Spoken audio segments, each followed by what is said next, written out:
Já não resta mais sacrifício pelos pecados, mas uma certa expectação horrível de juízo e ardor de fogo que há de devorar os adversários. Quebrantando alguém a lei de Moisés, morre sem misericórdia, só pela palavra de 2 ou 3 testemunhas. De quanto maior castigo cuidais vós, será julgado merecedor aquele que pisar o Filho de Deus e tiver por profano o sangue da aliança com que foi santificado, e fizer agravo ao Espírito da graça, porque bem conhecemos aquele que disse: minha é a vingança, darei a recompensa, diz o Senhor. E outra vez, o Senhor julgará o seu povo. Horrenda coisa é cair nas mãos dos Deus vivo. Amém. Capítulo 10 da carta aos Hebreus começa com a explicação da obra do nosso Senhor Jesus Cristo.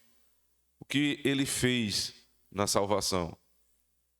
Então, todo o trajeto é feito desde o Antigo Testamento, o sistema sacrificial, como os animais eram dispostos, como isso garantia ao ofertante, aquele que cria no sacrifício, esperando no Cordeiro de Deus, como ele poderia sair dali com a certeza do seu perdão alcançado. Mas em seguida, na sessão anterior que nós lemos, do verso 19 ao 25, ele nos ensina que este sacrifício abre um caminho. É o caminho da adoração, é o caminho da comunhão com o Senhor. E que esse caminho aberto, ele se torna uma obrigação para os crentes. Os crentes devem sempre estar na presença de Deus. E eles devem sempre congregar-se uns com os outros, para que juntos possam adorar ao Deus que eles têm acesso agora pela obra salvífica do Cordeiro. Em seguida, vem a obrigação destes que estão congregados, ter uma vida santa. E, ao mesmo tempo, um grande alerta: os que receberam Cristo em sua obra pela fé, que têm a alegria de poderem congregar juntos, devem estar cientes da responsabilidade de não profanar a obra do Senhor. Porque aqueles que vivem de profanação, aqueles que, tendo recebido o perfeito sacrifício e os seus efeitos sobre si e sobre a sua casa, e mesmo assim continuam obstinadamente no pecado, para estes não haverá uma segunda chance. Pense bem nisso. Aqueles que vivem em pecados obstinados, depois de conhecerem Cristo, a estes não será dada uma segunda chance. Então nós devemos ter muito cuidado, irmãos, com a nossa relação com a graça do Senhor. A salvação é de graça, mas não foi de graça. A obra que foi apresentada no início desse capítulo custou muito, custou o sangue do Filho de Deus. E este sangue é caríssimo e não pode ser menosprezado por uma vida de pecados. O Senhor cobrará daqueles que, depois de conhecerem Cristo, voltam a ter uma vida constante nos seus pecados. Não há chance. Nós, porém, não somos dos que vivem obstinadamente no pecado. Nós buscamos a Deus em sinceridade. Pecamos, é verdade. E vamos confessar agora ao Senhor que temos nos arrependido dos nossos pecados. Oremos então ao nosso Deus. Senhor, não apenas dar graças é a nossa obrigação quando estamos na Tua presença, mas também lembrarmos, Senhor Deus, de que esta obra bendita que Tu fizestes através do Teu Filho na cruz do Calvário é uma obra que custou caro, custou o nosso Senhor Jesus Cristo, Teu único Filho, deixar a Sua glória se esvair, Senhor Deus, de todas as Suas honras na eternidade para se fazer homem. E como homem, Senhor Deus, se fez servo, e como servo foi até a cruz do Calvário.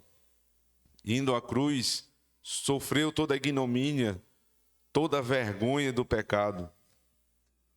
Tudo isso era digno, Senhor Deus, dos pecadores sofrerem.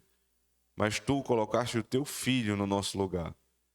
Portanto, Senhor Deus, não é possível que nós passemos, Senhor Deus, a vida inteira chafurdando no pecado, obstinadamente, Senhor Deus, quebrando a tua lei e acharmos que isso não dará em nada. Aqueles que defendem uma graça barata, Senhor Deus, um dia se verão com o Senhor.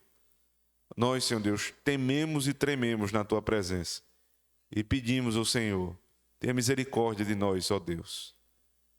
Que o Senhor mude, Senhor Deus, a nossa perspectiva cada dia mais, para que nós possamos entender a maravilhosa graça do Senhor, que nos foi concedida em Jesus Cristo, a grande obra que nos tirou do inferno, e assim, Senhor Deus, nos afastemos cada vez mais do pecado. É o que nós te pedimos em Cristo nosso Senhor. Amém. Ainda na carta aos Hebreus, capítulo 10, versos 32 a 39, nós temos a certeza do nosso perdão alcançado. Ouçam. Lembrai-vos, porém, dos dias passados em que, depois de serdes iluminados, suportaste grande combate de aflições.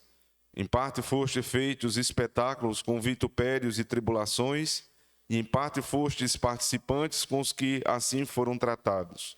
Porque também vos compadecestes das minhas prisões, e com alegria recebestes o roubo dos vossos bens, sabendo que em vós mesmos tendes nos céus uma possessão melhor e permanente. Não rejeiteis, pois, a vossa confiança, que tem grande e avultado galardão, porque necessitais de paciência para que, depois de haverdes feito a vontade de Deus, possais alcançar a promessa. Porque ainda um pouquinho de tempo, e o que há de vir virá, e não tardará, mas o justo viverá pela fé. E se alguém se retirar, a minha alma não tem prazer nele. Nós, porém, não somos daqueles que se retiram para a perdição, mas daqueles que creem para a conservação da alma. Amém. Deus seja louvado. Nós não somos daqueles que retrocedem, mas daqueles que prosseguem na carreira da fé. Que o Senhor seja louvado por isso, irmão.